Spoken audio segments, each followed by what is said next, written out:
MLB The Show 24 dropped 3 brand new storylines today in the Negro Leagues. First up was Jose Mendez. If you didn't check that out, go ahead and check that out right now. Next up, Larry Doby. He's been in the game before, but now we get to learn a little bit about his journey to the major leagues. Let's go ahead and hop into it.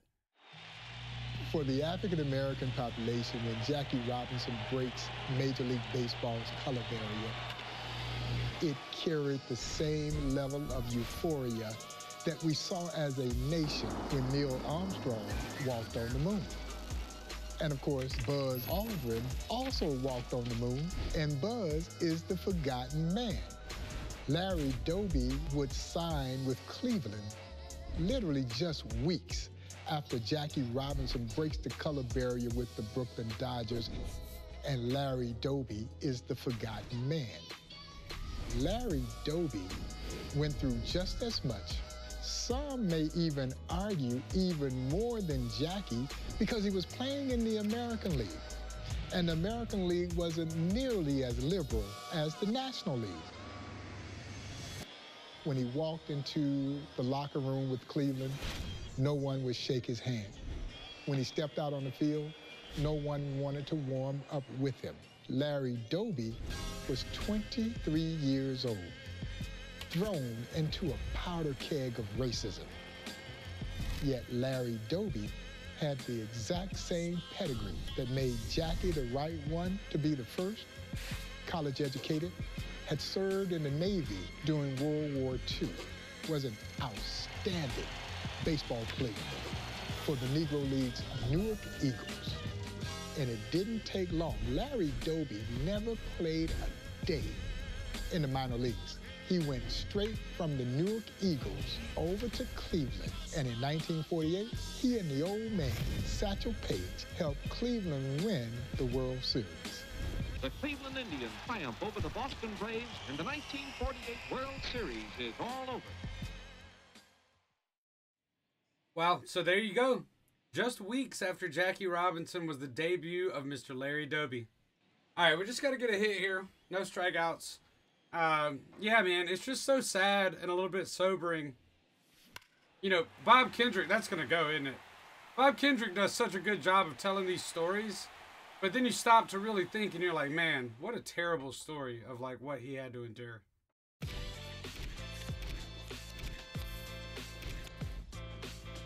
In 1946, the great Larry Doby had a tremendous season. He helped Newark win the Negro Leagues World Series. And during that season, he only hit .341, was named to the East-West All-Star game, and finished 1 home run behind league leaders Josh Gibson and Johnny Davis. All right, we're looking for 2 hits here, one of them being an extra base hit. Let's get it, Larry Doby. Oh, are we? No, this is, what is this? Like the old, this is Southside Park? No, this is Comiskey Park. Well, that'll take care of 1 hit. So now we just got to get an extra base hit and we're ready to go. So that's not a double. It's a single, and he reaches second on a fielder's choice. Which is unfortunate, but that is correct by the rule of law. Oh, okay. That's going to be in the gap. This will be a double. Get on that horse. There we go. That'll do. It took us a few at-bats there, but we made it. All right, hopping right back into some gameplay. We just got to tally 3 total bases here. This is the 1946 Negro Leagues World Series. Are we going? Yeah, we're going up against Satch. Uh-oh. All right, here we go.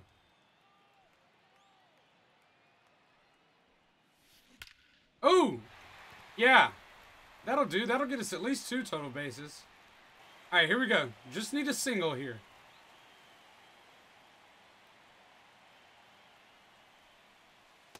Ball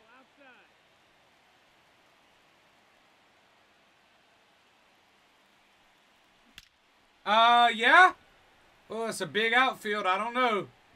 Yeah, that carries. Let's go. This is a neat little ballpark. Like a lot of players from the Negro Leagues, Larry Doby was an outstanding multi-sport athlete. He'd been a star basketball player at Long Island University, where he played under the assumed name of Larry Walker to protect his amateur status while he was playing for the Newark Eagles.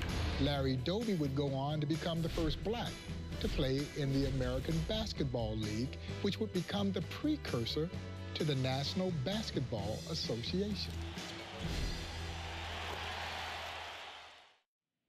All right, we got to get an extra base hit and an RBI. That's awesome.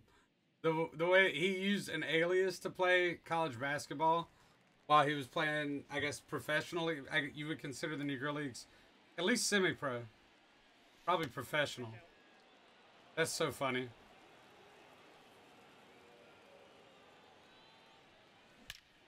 God, his swing is feeling nice. I don't know. I don't know what it is about it. That's everything we needed to do, right? Yeah, we're moving on.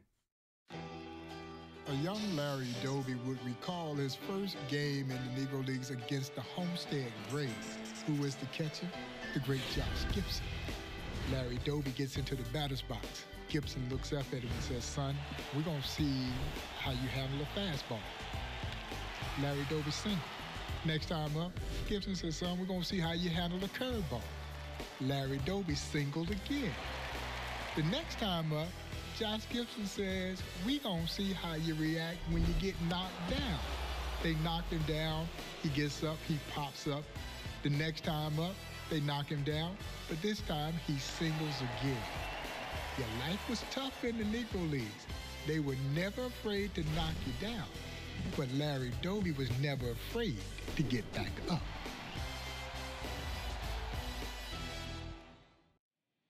Oh, so they're showing him getting thrown at there. Okay, all right. Now we got to get 2 hits and an RBI. I love the Larry Doby lore. Love it.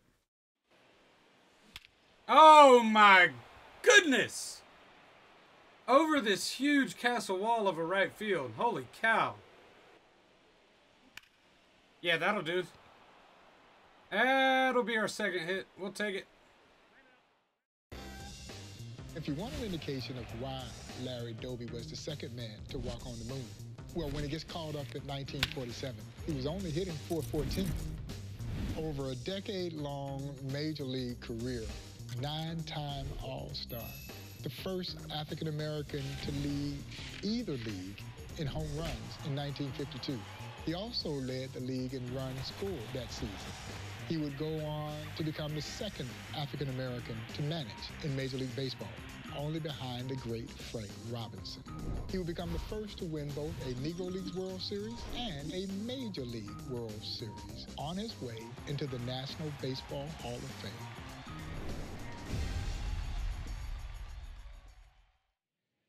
All right, here we go. I guess this is the Major League debut here. Yep, Major League debut for Larry Doby. Gonna try and get 1 hit in front of all of these racist fans in Chicago. Oh my goodness! Like a rocket. That'll do. We're taking 3.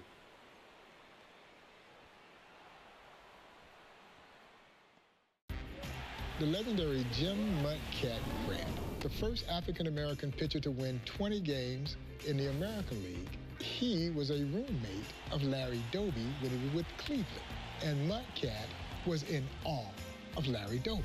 And so as Mudcat would tell the story, he got to the hotel room before Larry Doby does, where he hears the key in the door, and there he is. And as Mudcat would describe, Larry Doby to him looked like a giant. He says to Mudcat, "You must be Mudcat." Mudcat says, "Yes, sir, Mr. Doby." He said, "Which bed would you like?" Mudcat says, "Yes, sir, Mr. Doby." He said, "Do you like to watch TV?" He says, "Yes, sir, Mr. Doby." And Larry Doby finally said, "Look, you got to stop with all this, yes, sir, Mr. Doby." And Mudcat says, "Yes, sir, Mr. Doby." The admiration, the respect that was held for this pioneering baseball player and what he meant to this sport was outstanding.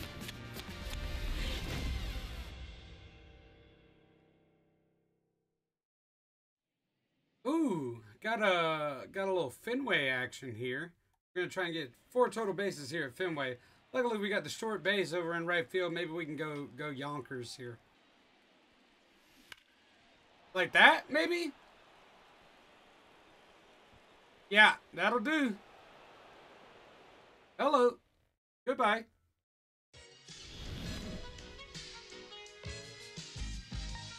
Larry Doby was Cleveland's top hitter and performed excellently on defense. In a trailblazing career, Larry Doby is still the forgotten man. As I remind our guest here at the Negro Leagues Baseball Museum, Larry Doby too suffered tremendous indignities as he integrated with Cleveland in 1947. Again, just weeks after Jackie Robinson would break the color barrier. Jackie Robinson leads off for Brooklyn. Oh, it was challenging, but Larry Doby endured. And Larry Doby rose above the adversity. But I guess when I stopped to think about it, Larry Doby had been very much prepared to rise above the adversity. After all, that's what the players in the Negro Leagues had done from the start. Larry Doby carried that spirit with him. This is a great moment.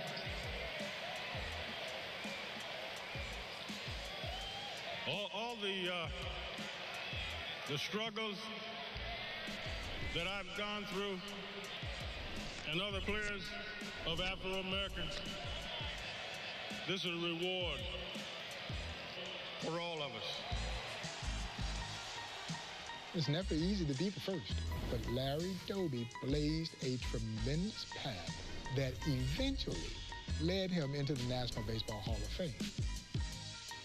It is still hard to believe that it took until 1998 that Larry Doby would cross the threshold to become one amongst the immortals of this game.